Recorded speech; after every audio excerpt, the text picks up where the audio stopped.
Hello दोस्तों, स्वागत है आपका हमारे यूट्यूब चैनल में। तो दोस्तों, आज मैं आपको एक ऐसे गांव के रहस्य के बारे में बताने जा रहा हूं जिसका नाम आपने पहले कहीं सुना होगा। अगर नहीं सुना तो मैं आपको सुनाने जा रहा हूं। तो दोस्तों, वीडियो शुरू करने से पहले आप वीडियो को लाइक और चैनल को सब्सक्राइब ज़रूर कर दीजिए। तो चलो शुरू करते हैं। राजस्थान में एक ऐसा रहस्यमय गाँव है जिसके बारे में सुनते ही कई लोगों की रूह तक काँप जाती है। आइए इस गांव के बारे में जानते हैं। राजस्थान, इस राज्य का नाम सुनते ही बड़े बड़े महल, विश्व प्रसिद्ध पैलेस या फिर फोर्ट्स का ही ख्याल आता है।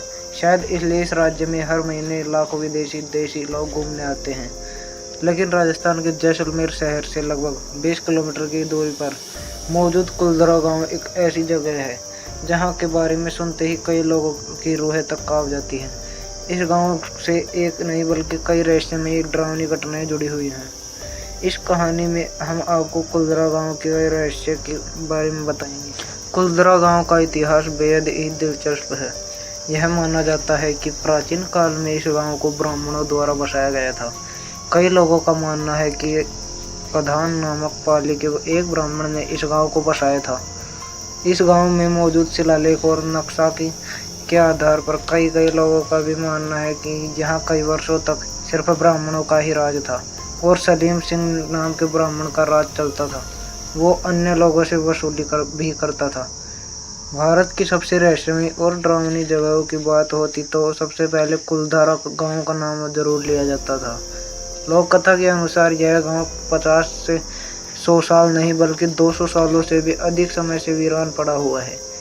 एक समय इस गांव में हर तरह हरियाली और चहल पहल रहती थी। इस गांव को सरस्वती नदी के किनारे बसाया गया था। कुलधरा गांव की रहस्यमयी कहानी लाखों लोगों के लिए रोचक विषय है। लोक कथा के अनुसार यहाँ का जमींदार सलीम सिंह आम लोगों से गलत तरीके से ब्याज या कर वसूलता था। इसके अलावा कई लोगों का यह भी मानना है कि गांव की महिलाओं और बेटियों पर सलीम सिंह की गंदी नज़र थी। ऐसा माना जाता है कि एक रात गांव के प्रधान की बेटी के साथ उसने घिनौना काम किया और इस घटना के बाद उसकी मौत हो गई। इस घटना के बाद भी सलीम सिंह की नज़र गंदी ही रहती थी।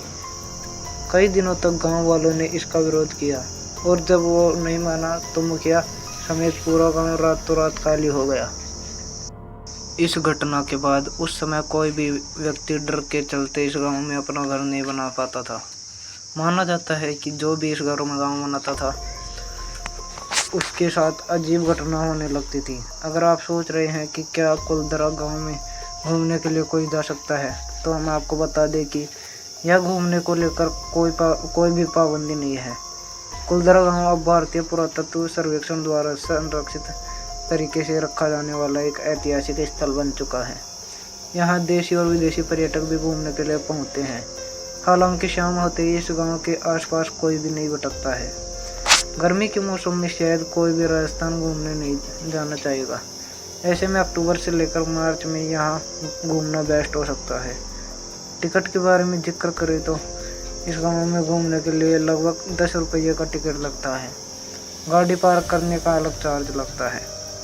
अगर आपको यह स्टोरी बेस्ट लगी तो हमारे चैनल को सब्सक्राइब और वीडियो को लाइक करें। मिलते हैं नेक्स्ट वीडियो।